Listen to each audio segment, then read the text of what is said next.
Hold on, time is wasting. So join to your bright light. No more hesitating. So join to your bright light.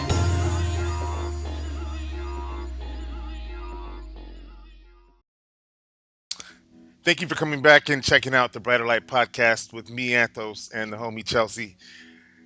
Thank God, Chelsea, it looks like there's some pretty good feedback from some of the friends. Yeah. I was so Yeah. nervous about that. Yeah, I'm hoping that we'll continue to make them a little bit more entertaining, and everyone will have a good time listening to it. That's definitely the goal. And for you to be listening, if you're listening right now, thank you for coming back and checking us out a second time. And for those who are here for the first time, you're probably unfamiliar of the format of this podcast, and it's just really us having a good time and coming from the same background, talking about things that we all relate to. And the intention of the show is to approach it with a sense of humor, and if you are easily offended or if you are religiously defensive, this is probably not going to be something that you would enjoy. So we hope that you would come back when you can lighten up about it. And you're needing to hit the stop button. Here's your chance now.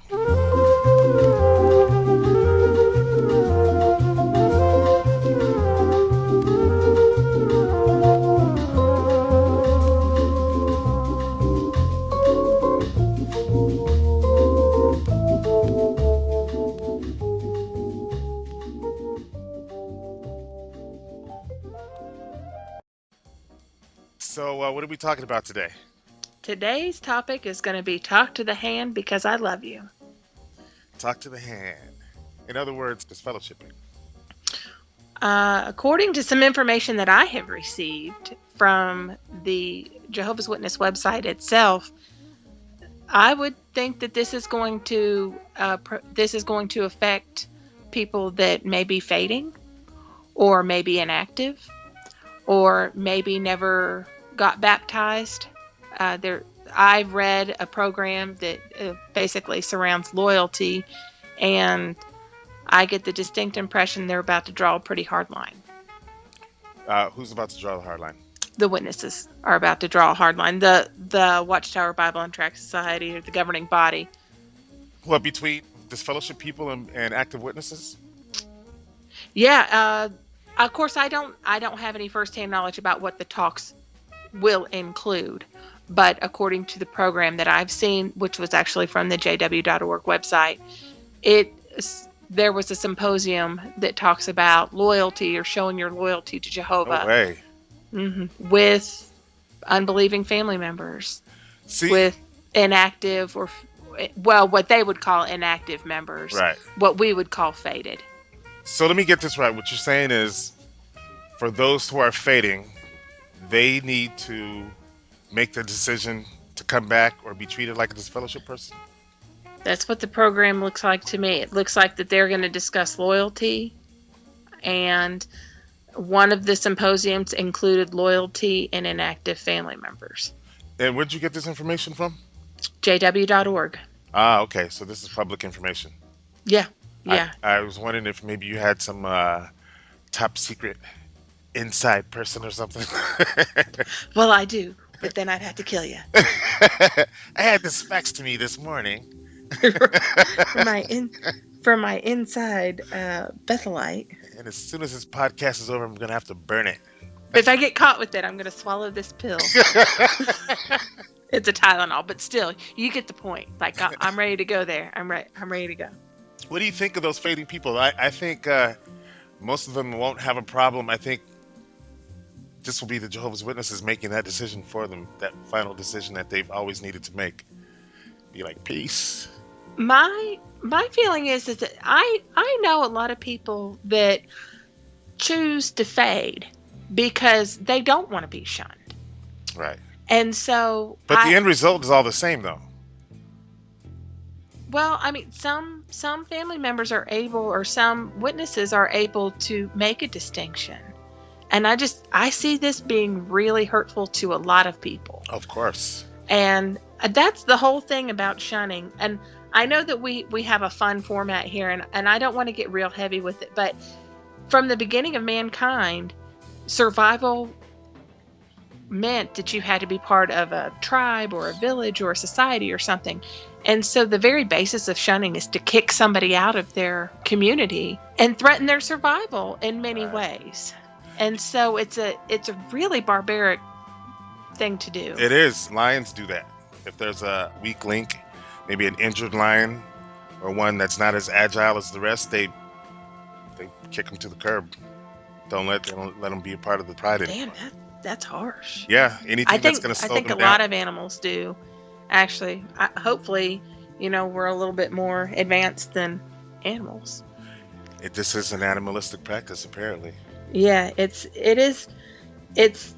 just harbors on the worst fear that most people have. It's a bad setup.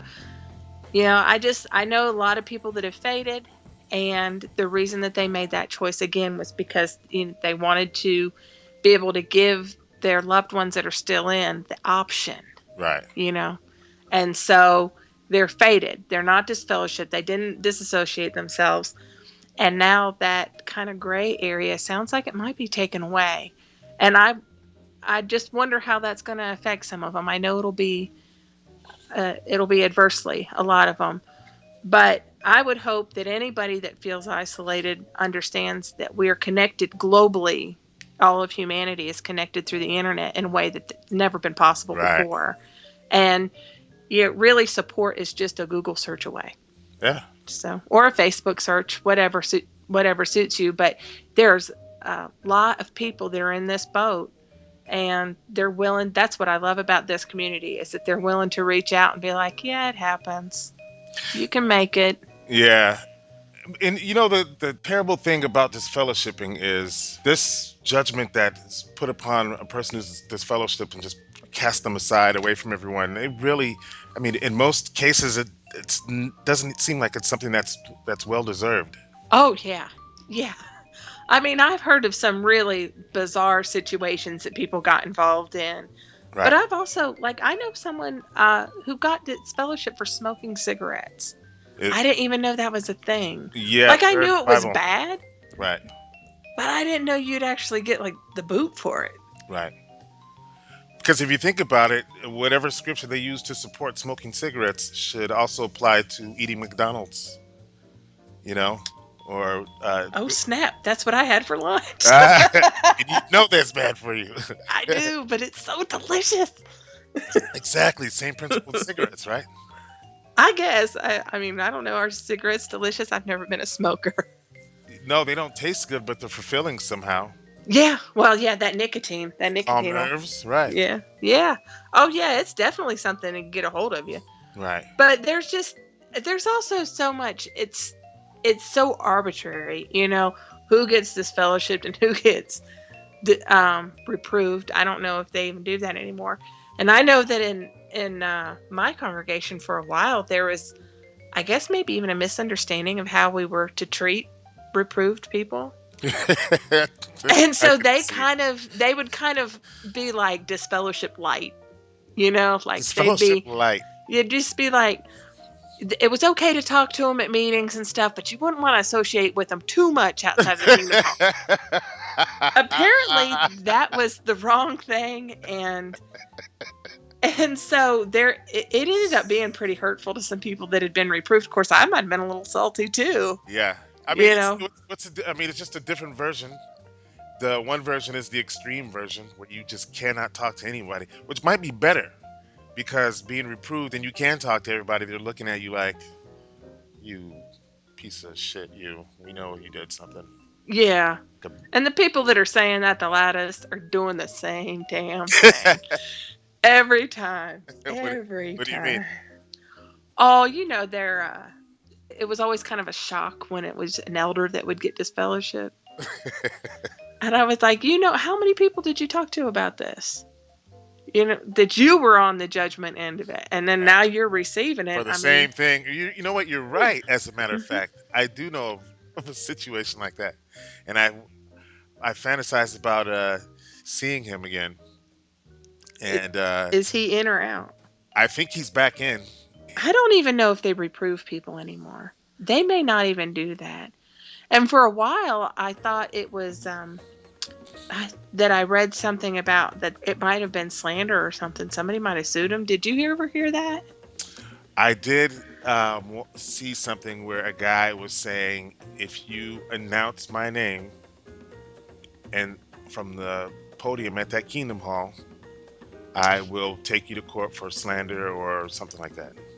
You know what? It might actually be something like because there's a law about the privilege that exists between a spiritual leader and Right. congregation member. Like how priests can't go to the authorities and talk about what people say in confession, Right. and maybe there's something there where they can't. Wouldn't that be something? I'm gonna sue the shit out of some people. Don't you dare say my name from that. You bet. Oh, it's too late. That shit Say done it. sailed. Standing in the back with my arms folded and shit. Just Yeah. saying, I'm waiting. Yeah. I know. Did you know people that would attend their own disfellowshipping? Yeah. Did you attend yours? Yes, I did. I didn't. Of course, I was disfellowship. I mean, I think they announced that in a congregation that I wasn't. Like, I had moved out of the area, moved to a different state, and then I got disfellowshipped. And so it was like the local elders in my new place that I never even went to that Kingdom Hall. They came and kind of handled all the dirty work. But my brother was real upset because they made some sort of announcement in the congregation that I had moved from. I guess because maybe you're supposed to get your publisher card or something if you give a shit. It'd been a couple years. I didn't care. I don't know. Mine was the elder that I said I would like to see again, who was on my committee, and he advised, saying that you should come, you should be there when they announce because it'll show where your heart is, and it'll just get you that much closer to being reinstated. Really? Yeah, and that was I felt so stupid. I felt so stupid because I walk in, and I walk in during the song. You know how they do, just fellowship people do that. Yeah. I walk in while the song is playing, and my friends see me come in late. Several people in the conversation look back like, "Hey," that little nod or whatever. Mm-hmm. And somebody even turned their neck around in their seat and smiled and said hi to me. And I had to do that disfellowship, kind of like no expression on my face, Even though they hadn't made the announcement yet. Yeah, I know. Just because you knew, because it's awkward. You don't know what to do. Yeah, I mean, I just thought, what if the elders catch me acting like I'm not disfellowship? I don't know what I was thinking. Yeah. It's such a mind fuck. It is. Totally. And it's absolutely unnecessary, really. It's like the opposite of when any other church says, like when you're struggling, that's when you need to be embraced. Yeah, that's not. Apparently there's an avalanche. Jehovah just shut me up, didn't he? Boom! I'm not saying that there's a bolt of lightning with your name on it or anything. I'm here but, pacing back and forth while I'm talking to you, and I'm corded, and I kicked the cord. I kicked my headphones off my head while I was talking. Take that, snap! Do you remember when people would be... I don't know if they ever did it with this fellowship people, but they did it when people were reproved. And it was like a week or two later, they would never say what it was. So they'd be like, oh, so-and-so's been publicly reproved, or privately reproved, whatever. And then a few weeks later, they'd have a local needs talk. Do you remember that? And you'd be like, "Oh, well, Yeah, now we and you now knew what we it know." was. Yeah, Yeah, those were always like the most awkward because the person would usually be there because right, they would be trying to like set a good example and be like, "Yeah, I'm trying to pull my shit together." So right. they'd be there, and you'd be like, "You are nasty. You just nasty then." Right. It And was, that was always like super awkward. it, it was always every time somebody was announced that they were disfellowshipped, I always like had to hold back a chuckle. Like I, I came up in the Kingdom Hall being the kind of person, if something funny crossed my mind while I was in the middle of the meeting, I had to get rid of it really quick because the fear of laughing out loud Oh, because makes it was me never a good time. right. Makes me struggle even more so with not laughing. So I'm like, on the verge of laughing, and that would happen to me when they would go up and announce that somebody was disfellowshipped almost every time. Was it like a nervous laughter? No, it Or wasn't a was it nervous like laughter. It was me imagining what he or she probably got disfellowship for. because it was generally for fornication or misconduct or something? It would crack me up if it was like the most fugly person in the congregation. You'd be like, you weren't. You lied to get this fellowship. I cannot believe anybody did what? Or if it was a couple people. Every now and then we'd have like, there'd be like a couple people this week and then maybe another person next week. You'd be like, what, were y'all together? What? Right. What happened? Like your little gears would start. Or if there was any other kind of announcement, like if somebody stepped down from pioneering or, because they'd always have those announcements all together. And so it'd be like, so-and-so's disfellowship, such and such has been reproved, and so-and-so stepped down. They might be three totally unrelated things, but I'm going to find a way to make them all connected. Right. And you do. Of course, in my congregation, you already knew. Before Right. they made that announcement, you already knew. You knew every detail. It was always usually in my congregations that I've gone to, it was always like the cool people that got this fellowship. Like somebody like that you were upset that they got this fellowship because you can't hang out with them. Oh, I remember, and actually we're Facebook friends now, but you know how you were talking about coming in? And sitting in the back. And so he came in, and it wasn't during the song. It was like before the meeting, so I went up and was like, hey, how you doing? You talked to him, and he talked to me and everything, but he did seem nervous. Wait, you guys talked in front of everybody? Yeah, and then they announced this fellowshipping, and I was okay. so sad about it. His wife was devastated too, and I was heartbroken for her, and I was sad for him, and he actually came back and then got this. It kind of got to be like a revolving door, and then finally he just was like, "Look, this is just how it's going to be," and he stayed out. This is just how it's going to be. Yeah. Have you ever seen anybody that was like habitually disfellowshipped? You'd be like, "Well, it's been about a year; they'll be back in. It's been about a year; they'll be back out." Yeah, that's insanity. Yeah. I knew when I got it. Of course, my circumstances were a little different, but I knew when I got disfellowshipped, I wasn't having any interest. Right. And I wouldn't even go to the judicial committee. Right. That's ultimately that's what they disfellowshipped me for, I think, is because I just refused to cooperate. Yeah, I went to the judicial committee and I sat through all those very extremely invasive questions that just really didn't matter. Yeah. But they just wanted these details, I think it's all for their own personal benefit. Yeah, well, my brother actually made a comment one time. He's like, you know what? Everybody gets disfellowship for the same reason. You're either repentant or you're not. Yeah, but what the hell? What you're repenting about doesn't really matter. Who's to say if you're repentant or not? How can they tell you or decide that you're not repentant? I guess they knew I wasn't. Right. Because I was basically like, I actually told them. I was like, the first night that they showed up at my house, these like three strange men wanted me to get in a car with them and go to this Kingdom Hall I had never been to before. They just showed up? Yeah. Yeah. Wow. I've never been to the congregation down here. Never. I've never set foot. I don't know them from Adam. And one night there was a knock at the door. And my husband was like, well, we weren't married. We were living together. Right. And so that was, the pretense anyway, that they were showing up there.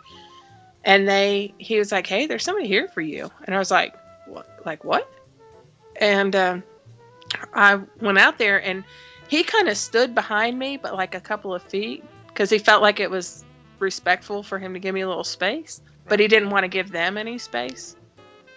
And so they were like, yeah, we need to talk to you because, you're living here without the benefit of marriage. And And that's a problem. You've never met these guys? No, never met them. Couldn't pick them from a lineup. And there were 3 of them. There's like, they brought the judicial committee to my door. And they were like, we have put together a judicial committee and we need you to come with us to talk about this. And I was like, yeah, no. And my dad was an elder, and I remember always being pissed off that his evenings, and we were always late getting home from the meetings, and his evenings were always screwed up, and his weekends and stuff.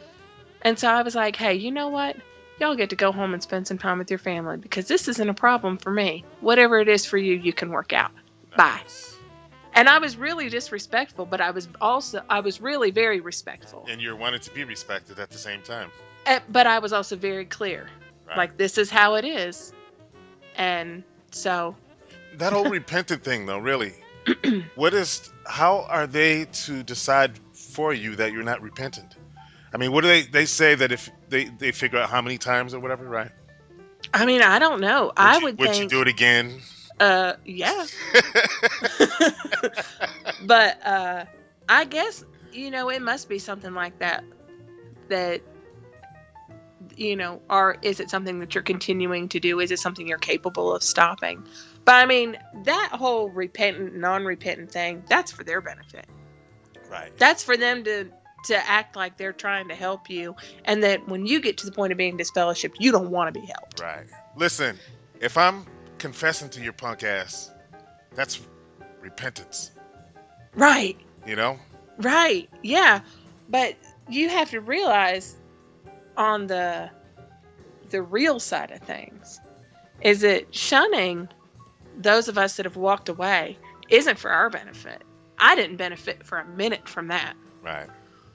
But it makes me look really scary to somebody on the inside. So I'm not going to take anybody with me, because you could deny a stranger's logic or a coworker's logic. But it's really hard to deny somebody that you love and that knows where you're coming from, right, when they're being logical with you. And did you ever remember the, outside of Jehovah's protection, fire and brimstone fall down, you're going to fail, whatever. Okay. And surely enough people do.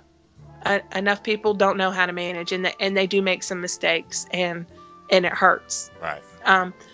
But then there are people like me. I'm an old soul. I never went out and partied. I didn't, not that there's anything wrong with that. I'm not judging that. I'm just saying that for me, I started living a cleaner life than I ever lived as a witness. Right. And so I'm successful. I'm a good friend. I'm part of the PTO. I'm a good mom. I'm a good wife. All these things, you can't find fault in my lifestyle. You couldn't. The scripture that they use from the Bible, remove the wicked man from among yourselves in Corinthians. Mm-hmm. Now, because someone falls short, does that make them a wicked man? Well, then we're all wicked, aren't we? Yeah. Because ain't nobody hitting the mark. Yeah. But when you take someone who is, managing their life, like you do, like I do, like many of the others do. Right.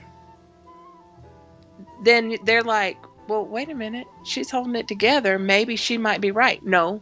What is happening is Jehovah only disciplines those he loves. If he's not coming down on your ass and you're making you want to come back, he doesn't love you. There's something wrong with you. That makes us look really scary. And that's when the word apostate gets used. And you know what I mean? The word apostate is so misused. Oh, isn't it though? And it's made to seem as if it's some horrible, wicked person who no longer is a lover of righteousness, and you gotta watch out because he wants to turn you away and get you destroyed at Armageddon. When apostate means that you just simply don't agree, you no longer agree with the doctrine. Yeah. Which is the philosophy. Which is the same as the Jehovah's Witnesses with early doctrine from what's his name? Charles Taze Russell. The whole thing with Rutherford. Right. These new lights, 1975. So if they abandon that stuff, they're apostates. Hmm. I mean, really, Also, Jesus was an apostate. Because then the religious leaders were the scribes and the Pharisees. And Jesus was like, they were the only ones that Jesus called down. right. And so he was an apostate. But did you know any apostates growing up? Did you ever see Hell one? no. Yeah, seen them. I knew of them. I knew someone who left and was considered an apostate. Were you Uh, scared of them? yeah. Yes. I just wonder now if it's a more If people are more logical about it now instead of being well, scared, just people are just maybe there realizing. always were this many of them, and we just weren't connected like we used to be.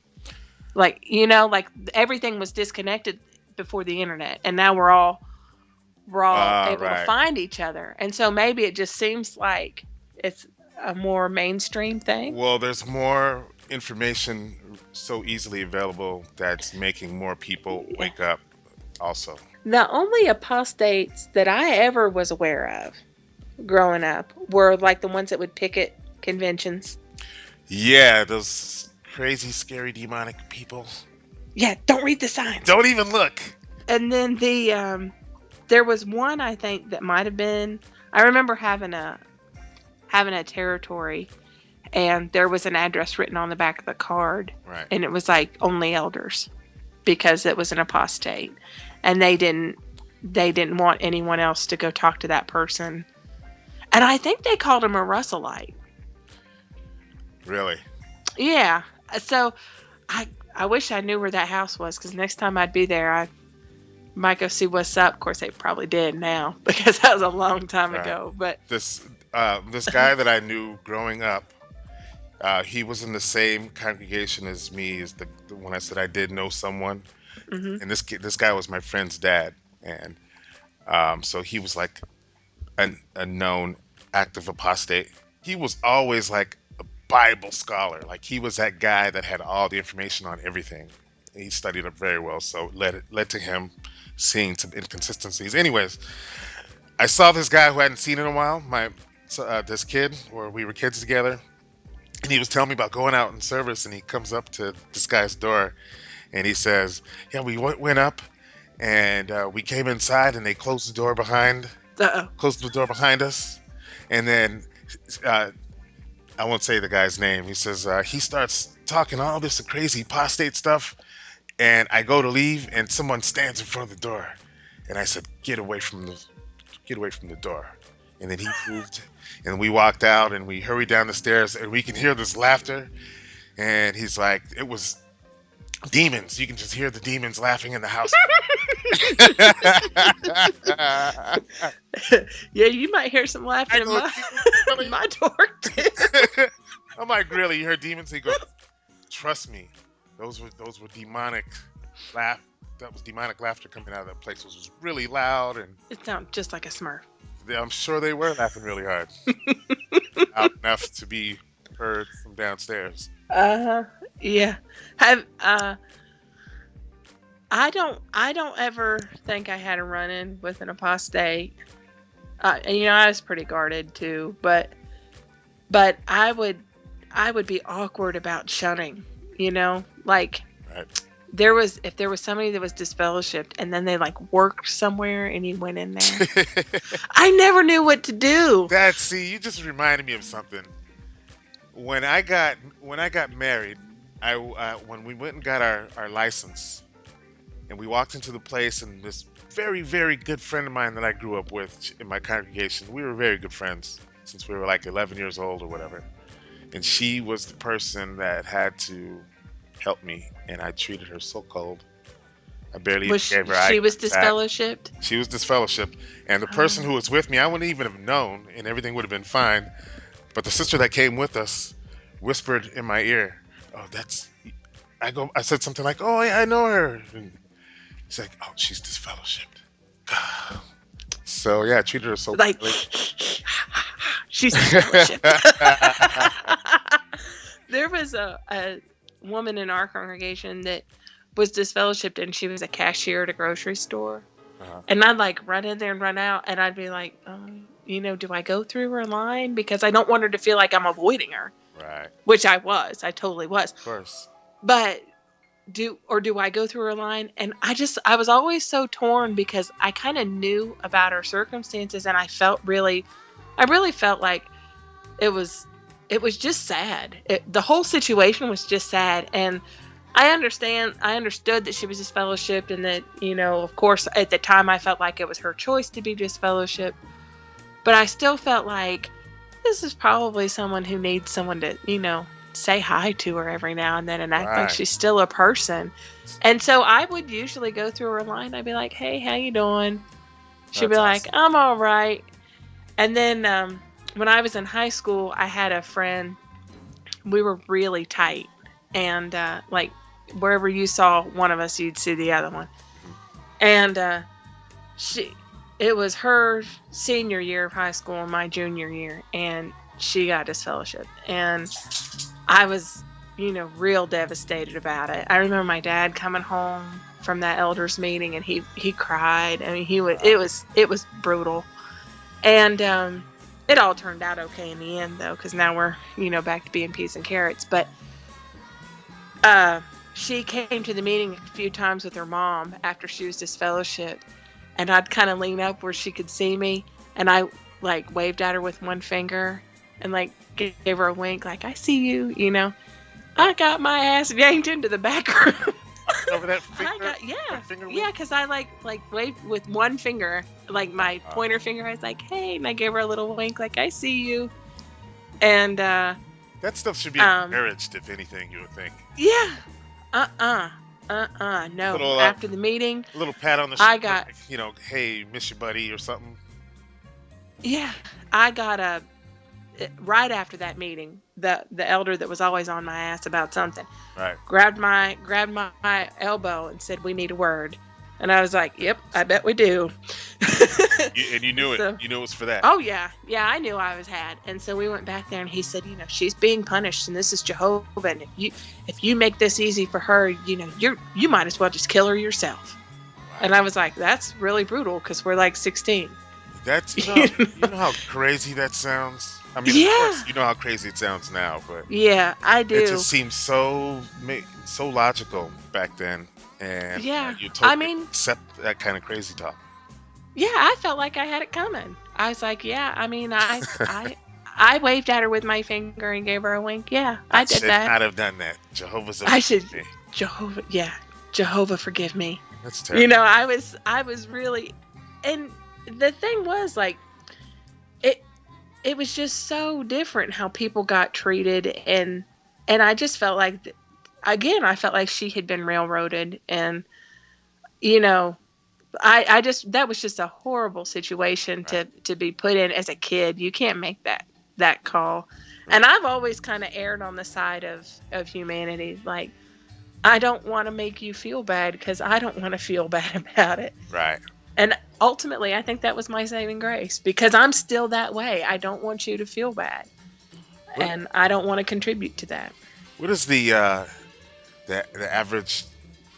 What is it, like 6 months before a person can start considering being reinstated? Something like that. Man. Something like that.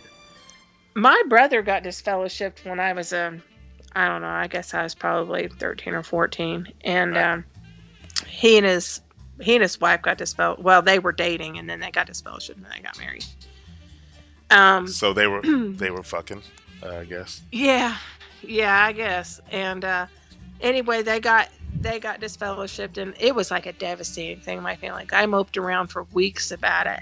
Right. My dad died unexpectedly. I Oh, mean, he died in an accident, and so no one saw it coming. And I remember my brother he was devastated about that because he felt like they were disfellowshipped for, I don't know, over a year, and they felt like they could have come back sooner, but they didn't try that hard. Like, they missed some meetings and stuff like that. disfellowshipping to me, it really doesn't. It really makes no sense when you think about it because statistically, 2 out of 3 people who are disfellowshipped don't ever come back. Really? Yeah. I did not know that. Where'd you find that statistic from? JW Facts, I think it was. Oh, okay. Yeah, that's a good website. That's a good website. Yeah. Um, So it's, they're only decreasing the membership of Jehovah's Witnesses instead of leaving them in and helping them to correct the problem if there is indeed a problem to be corrected. Yeah, that's the thing. That's a pretty loose definition. You know, I I just it's a way just to control people with fear, really, because I remember being so afraid. What if I screwed up and got disfellowshipped? I know, I remember that fear too. And I was like, what if? Right. It turns out it's not that Uh, bad.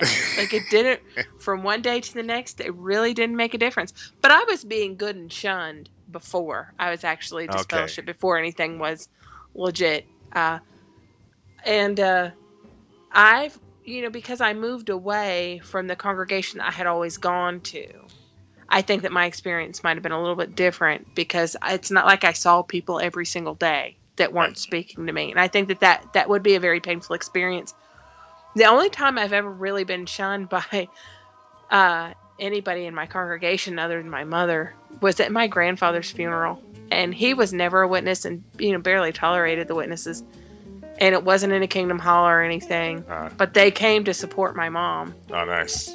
And so they were, yeah, I got the walk of shame. And the friend of mine that I waved to, she, she's still disfellowshipped, but she came to the funeral, to pay her respects because she knew my grandparents. And she said to me right before everyone started coming in, she was like, "Hey, have you ever actually been shunned?" And I said no. And she goes, "I'm going to stay here with you while you get the witness walk." Oh, wow. And I mean, that was so profoundly touching because Right. I really didn't know. I was kind of surprised. I was like, "Oh, this is really this is happening. This is a thing. This is going down." Yeah, the effects from disfellowshipping, most people have no idea how harmful it is to a person psychologically. Yeah, Tony Duchesne, he's the author that wrote the book Confessions of a Teenage Jesus Jerk. He summed it up really nicely that your disfellowship for what you believe is some immoral or unethical decision that you've made and you've been unrepentant for. Okay, so let's say you have, in this theory, this huge moral dilemma. Right. You're expected to totally change your life, but they've pulled the rug out from under you. And if you were raised a witness and did it quote unquote right, they're all your friends, probably all your family. Yep. If you may be employed by a witness, or if a lot of witnesses were self-employed, either in construction or they clean floors or wash windows or something like that, Right. they were people that you did business with. And so there goes your livelihood and your support and your family and everything. But you're supposed to make this huge moral turnaround with nothing, no resources. No resources, no support. Yeah, and no clue. And it was, I mean, that you just think about how detrimental that is. Yeah. And if you're talking about somebody who, let's say, has battled addiction, and they're trying to take that first step out of hell there, Right. they need support. And what they don't need is shame. Right. And you get a heaping helping of that. And So and addiction is an illness. it is. But it doesn't get treated like that, especially because a lot of times you'll see an addict do things that feel real personal, like if they steal from you or something. Right. It's part of their disease process, but which is a whole nother thing. But, you take anybody, and you make them feel ashamed of themselves and then expect them to turn the Titanic around Right. on their own. The only thing on the menu is shit. Yeah. So I mean, it's just it's a horrible way to treat someone, and then they call it love. Right. And it goes back to the cult thing where there's a certain way that you can control people, Mm-hmm. and you can control people with their children by fear of hurting their children or separating from their children. Right. And you can get a lot of people to do a lot of things if you put their kids in the Right. mix. I mean, that's what kept slaves from running away on a regular basis. And they have it set up so that you police yourself. Wow. Yeah. You're Yeah. not worried about somebody telling on you, because you're going to tell on yourself. You're going to be so ridden with Yeah. guilt. I was about 12 or 13 years old, and I was out in service with an older brother who was probably 21 or whatever. And he was super zealous guy, and he turned out to be a circuit overseer out of the country and all this other stuff. But we're driving down the street in the territory, and I look over at the house where my book study was at, and the wife was sitting on the porch with this guy holding hands. And I looked over at the brother. I'm like, "Oh my God, did you see that?" No, I said, "Gosh, of course." "Oh my gosh, did you see that?" He's like, "See what?" Uh, yeah, Sister so and so is sitting outside, and she's holding hands with another man. And he's like, "No, you are you sure you saw this?" And he starts doing like the whole, elder question, making sure questions. Mm-hmm. Are you positive? Now we don't need to go back, so you can take a double check, and you're positive that this is exactly what you saw.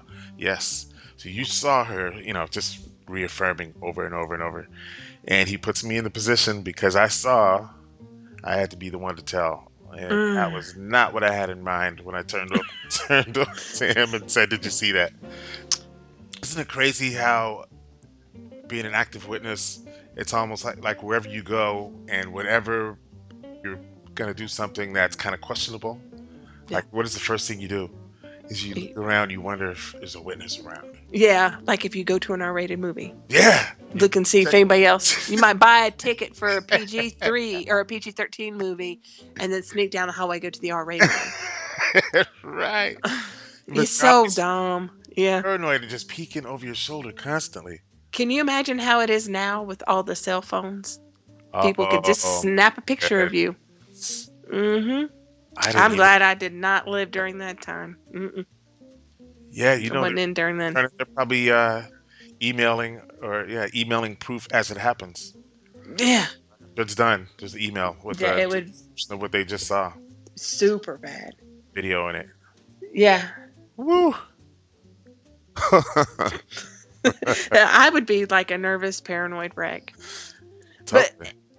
as I got after the situation with my friend, as I got older, my sister's like 6 or 7 years younger than me, and a lot of them were smoking pot in the congregation. A lot of kids her age were. Not her. God knows, not her. But everyone else, or a lot of other people. And I knew about it, but I wasn't going to say anything about it. Right. And I got busted for that. I got pulled in the back because I had, there was the friends of mine that were involved in the troll thing. Their little brother was in on it. And I was telling them, I was like, "Hey, I hear he's got a little habit going on, and I was just basically telling them because, genuinely I was concerned for him. And they told their parents, and their dad was an elder, and he went to the elders, and they came and got me after a meeting, and they were like, "Hey, we need to talk to you." And all of a sudden, it wasn't about, all these kids smoking pot. And I'm talking like every kid of that age, just Right. about, without maybe the exception of 2 or 3. It was about that I had said something, but had not gone to the elders. I was like, how is this a thing? Like, first off, I've never smoked pot in my life. I'm not judging you if you do, but it's just not my thing. But how come I'm in trouble about this? I literally did not do anything. Wow. And that's why I'm in trouble. And so, yeah, at that judicial, Crazy. and it was my brother's friend that was My the elder. goodness. And he was like a new elder, and he was real young. And the minute they took me back there, I was like, well, I know this isn't serious, or they'd have gotten a real elder involved. He did not think that was funny. I'm surprised. Something really funny when it comes to speaking of being disfellowshipped and us doing this podcast together, and we wanted to keep our anonymity going, and anonymity. Hang on Mhm. a second. We wanted to keep our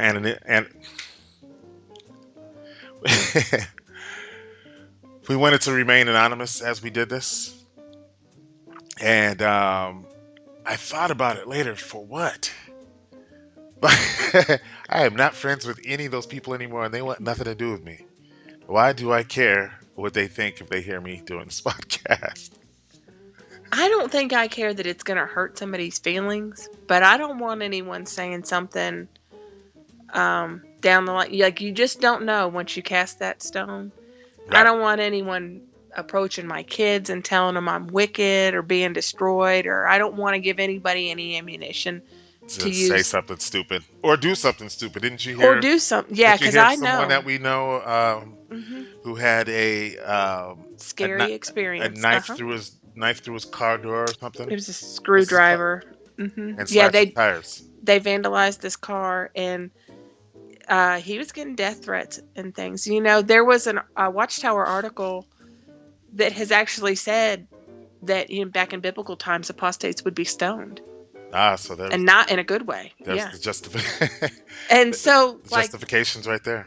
yeah, and I would I think, didn't well, kill what him. if I just somebody's smashed off his their meds? tires. Right. But what if somebody's off their meds and they think that voice in their head is Jehovah telling them to shoot somebody? There was a movie about that. Do you remember that? I think it was called Fallen. I think that was that movie. No, And that was actually about a demon, wasn't it? With Denzel Washington? no, it wasn't Fallen. You're right. It started with an F, I think, but it was with Frailty?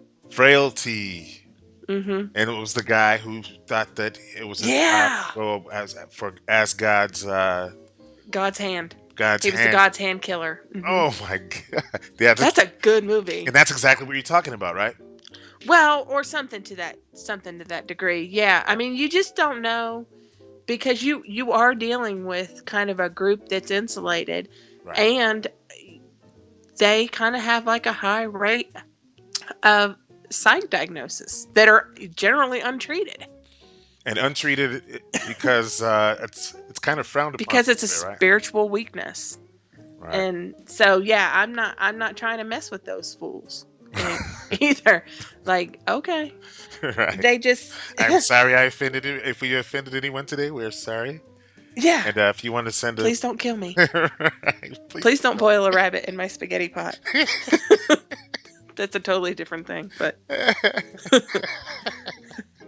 I do fear, or not fear. I mean, I do know that there are a lot of people out there that are kind of they kind of flew under the radar. And my fear is this summer that uh, the governing body is going to lower the radar. And so those people that may have been coasting on a gray area may not have that ability anymore. And some of it also depends on loyalty of family. Not every family member is gonna comply with this. right.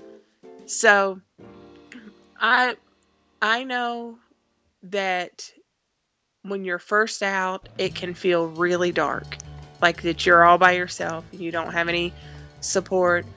And some people can really struggle with that. And I would just say to anybody that is experiencing that struggle, to go do a simple search. If you go onto Facebook and search XJW or ex Jehovah's Witness, you will find a multitude of groups. Yeah, there's Join join every one of them. There's a lot of support groups with people who are in the exact same boat that you think that you might be in. Join every one of them and stick with the ones that suit your need, or float your boat, because they would have you believe that you're alone, because our numbers are scary. And I don't mean to threaten any witness. I'm not trying to take away your spirituality or your faith. I'm not trying to interfere with that.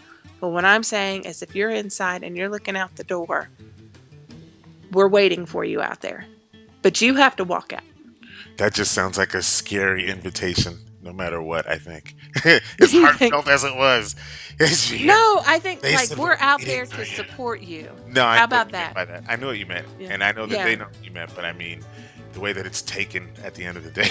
I mean, I remember when I was a witness and I would heard that. They're inviting me to come be an apostate.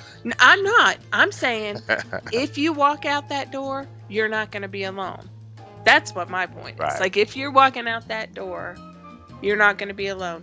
If you have walked out that door and you have faded, kind of snuck out that door, and all of a sudden they change the rules and you're abandoned, you're still not alone. Because there are members that have faded, there are members that have been disfellowshipped, there are members that have flat out disassociated themselves. Right. So, I mean, there's a lot of us, and there's no need to be ashamed. There's There's no licensed therapists. that we're witnesses that are out there. Yeah, and there's no need to be ashamed of it, because that's the first thing you need to shed, because it's not going to serve you. It just doesn't. It serves someone who wants to control you. That's what shame does. Right. That's what disfellowshipping does. Disfellowshipping shames you and keeps you in their control. And But if you let go of it, you could probably accomplish a whole lot more. that's right. Mhm. So at the very end of this podcast, we're going to throw something up on the screen with a little information that you might find useful if you are in that situation. We're coming up on that time, Chelsea. We just got just a few minutes to go on here, and what I want to do is I want to extend an invitation to anybody that's listening to this who was thinking that they might start to enjoy it and continue to listen. If you have any ideas for any topics that you would like us to tackle for an hour, throw them in the comments for us, please, and we'll definitely get to them. Eventually. Yeah, we have some much better topics that are more lighthearted. This would be more of one of the serious ones, just because it hurts people. Next time will be our regularly scheduled funny program. Right. Okay. So is there anything else that you want to say before we wrap this up? Nope. I've had a good time again, and this topic is heavy, so I would hope that you would understand that it comes from a good place, and that's it. Yeah, we meant for this to be more fun and funny than it was, but it's kind of tough to be It all is. humor on this subject. It is, but there are some funny things that happen afterwards. It gets better. That's all I'll say. It gets better. Okay, guys, thanks for listening. Until next time. Until next time, we're out. Try talking to you while you do. I swap places with you just to see things through. Just sing me the tune and you'll see I'll keep it here for you. I'll wait for your cue.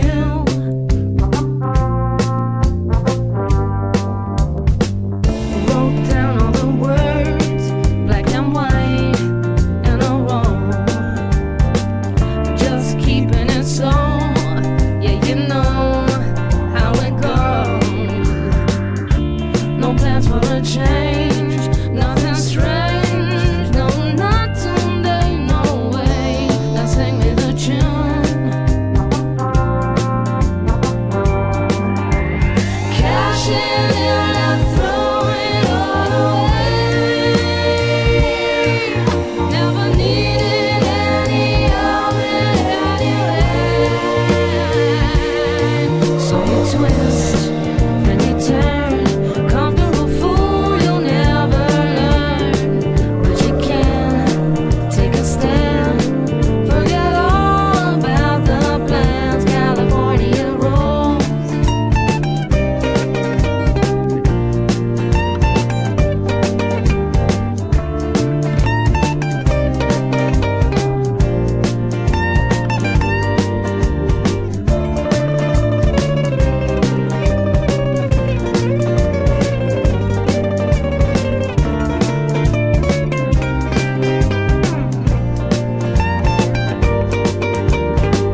Side one, track two, on a record of you. A needle stuck in a groove that I don't wanna lose. Just play it again. It's a friend. It's your favorite orange shoes. Now sing me